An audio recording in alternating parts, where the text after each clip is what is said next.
objasnit ću kako da dodate nekog da mu omogućite pristup vašem Google Webmasters Toolsu, odnosno Search Console, kako se danas zove, nakon što su promenili ime.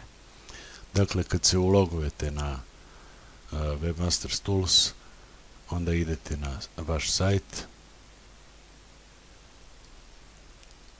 zatim ovdje na ovaj točkić i Users and Property Owners. Kliknete.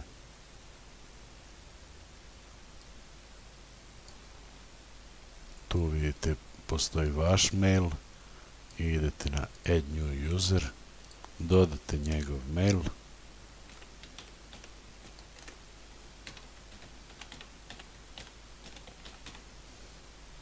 i ovdje izaberete full. Idete na Add i to je to.